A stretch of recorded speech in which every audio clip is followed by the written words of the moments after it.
Swipe Up, episode 224. This is the podcast where I share my unfiltered thoughts and on the latest news and entertainment updates. I'm your host, Ray Taylor. The world's oldest person reveals one of the keys to long life is avoiding toxic people. Maria Branyas Morera, born in 1907, is currently the world's oldest person at 115 years old. Miss Morera became the oldest living human after the death of French nun Lucille Randon earlier this month, who was 118 years old. That is ridiculous to be that old. She has lived through 2 world wars, 2 global pandemics, and a civil war. Miss Morera has offered insights on her longevity and revealed order, tranquility, good connection with family and friends, contact with nature, emotional stability, no worries, no regrets, lots of positivity, and staying away from toxic people are all her kind of, which seems like a big no duh. Oh, just live a happy life connected to nature and good people. And it's like, if only life was that easy. If only life was that easy. So much of life is you're forced to be, you get a job somewhere. That's not, a lot of the times people don't like their jobs. And even if maybe you get a job you like, you might work with people you don't like. Like, there's a lot of situations in life where it's not so easy to remove toxic people. It's not so easy to be emotionally stable, to not have worries or regrets. Obviously, to just in general to not have those things, I guess, is good, a good kind of way of living. But it seems pretty self-explanatory. I would imagine if you had all of those things going for you, then you're probably enjoying life.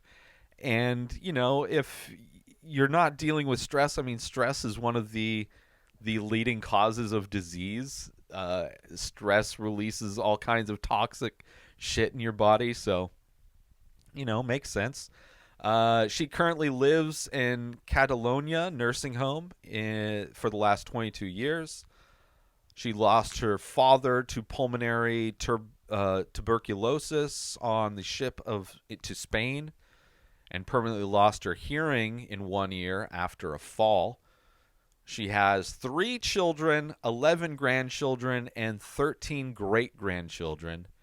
It is believed that she is the oldest person to have recovered from COVID-19 after she caught the virus in May 2020. The Guinness Book of World Records has recognized her as the oldest person alive. She mentioned that being recognized as the oldest person alive has been, quote-unquote, stressful. Being acknowledged that she is the oldest person alive has created one of the ingredients to avoid in being the oldest person alive. So kind of a cycle of bad things, I guess. And she will not be giving any more interviews, which is good. Go back to her stress-free life of just enjoying her positive lifestyle. Kind of crazy. I mean, obviously makes sense. Makes complete and utter sense. If you're living a life that is free of stress and you are surrounded by people that are good and nice and not toxic, and if everything in your life is good, I would imagine that would, in not every case, but I would imagine that would give you the best opportunity to avoid life being shortened in any way. Kind of crazy. Obviously, good advice. Good advice. Attaining and following that advice, I would imagine, is the tricky part. And for me, this past pandemic, past few years, actually even before that, since I left the day job that I used to work at, where I was surrounded by toxic people, where I was in a place where I didn't really feel welcome, where my work wasn't valued, where my life the thing I did for 40 hours a week wasn't valued and was like criticized and constantly harassed for doing my job in a good way, cutting that out of my life, doing things with my life that give me purpose, doing things with my life that I can look back on and be proud of, and not have to be constantly harassed and talked down to and insulted by managers and coworkers and customers. Definitely changed my life. And then furthermore, cutting out toxic people, huge advantage. It is amazing how much toxic people can just make everything horrible. They take so much energy. They take so much attention. It is amazing. Even like cutting out toxic people, getting rid of those people over the years. But even more recently, where I'm living, there was a person that used to be living here that is a horrible person, that I have known is a horrible person for a long time. But they were in a relationship with one of my friends. And despite saying what my thoughts were on the thing, it's up to my friend to want to end that relationship. It is up to them to get rid of this toxic person. But because I need a place to live and I was given a place to live, had to share this space in many ways with that toxic person until finally they were let go of. And the feeling before that event, when that toxic person was around, they didn't even need to be around. It's just the idea that they could come home at any point, even though they were rarely here, was just put an umbrella of stress over everybody. Everybody that was here. And then once they left, instantly changed. It was like a weight had been lifted off. And it's amazing how many people will spend their lives making excuses for the most toxic people in their life. They will, and it's probably because of trauma from when they were a kid, right? They're repeating the same types of toxic people that they grew up around, parents, relatives, whatever.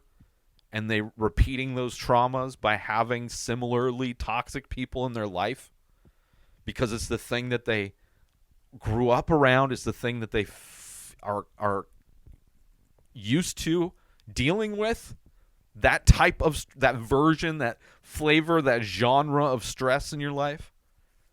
It's just ridiculous. The complete night and day difference cutting out toxic people.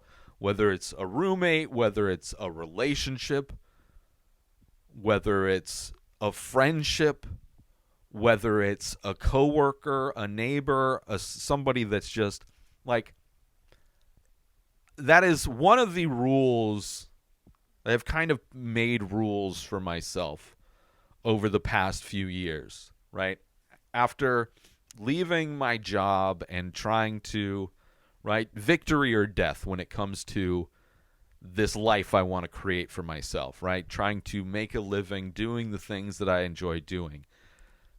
I've made, kind of really restructuring my life from the ground up. And I've made like rules of things, and a lot more rules during the pandemic. A lot of rules, especially around 2015, 2016, when a certain person was running for presidency and really emboldened the worst kinds of people to be as loud as possible, right? Which those people are just continuing to be, right? And one of the rules is to just cut those people out completely.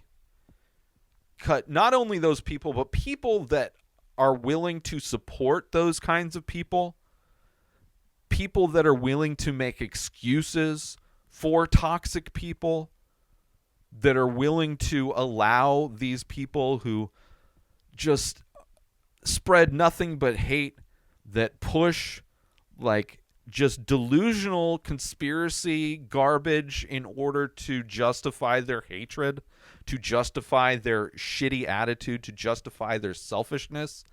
Like, cutting out those people directly, but also cutting out people that are willing to compromise with those people, willing to overlook their toxicity and to promote those kinds of people and to continue to give those people their energy. I cut those people out too. Very angry. And it's interesting how a lot of people have really been angry with me following these rules I set for myself in order to eliminate toxicity, to not only cut out the toxic people, but to go a little bit further and to cut out the people that enable the toxic people. Cut out the people that overlook the toxicity of people in order to justify whatever. So I guess in some ways I'm following this woman's advice.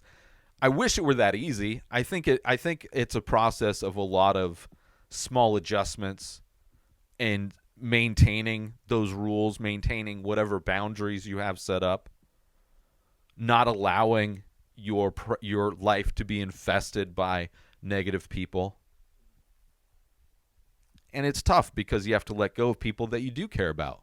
And you feel bad. Like, I feel bad for the people that I've cut out that are empowering and like just enabling these toxic people, right?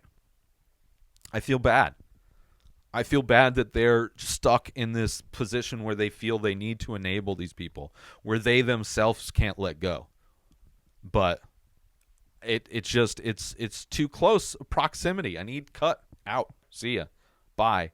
Hurts me, but in the long run, I feel better because it's that infected, that cancer has been removed, right? And they're an infected part, right? They're continuing to be infected by the cancer, and I can't change. They have to make their change on their own, but I don't want to be part of it as they decide to either make their change or to continue allowing this toxicity in their life. So, I don't know. Interesting, good words of advice, obviously, from the oldest person alive. New episodes of The Ray Taylor Show come out every single day. Subscribe on YouTube and everywhere our podcasts are found. Binge the full week over at inspireddisorder.com/plus. Buy Ray Taylor Show merch over at inspireddisorder.com. Have a wonderful day, everybody. Peace out! Today is the day where you wake up and you realize that everything that you've been dreaming about, everything that you've been wanting, every goal and wish and hope that you've ever had can become real. Dreams can come true. What you manifest in your mind, you can bring to reality.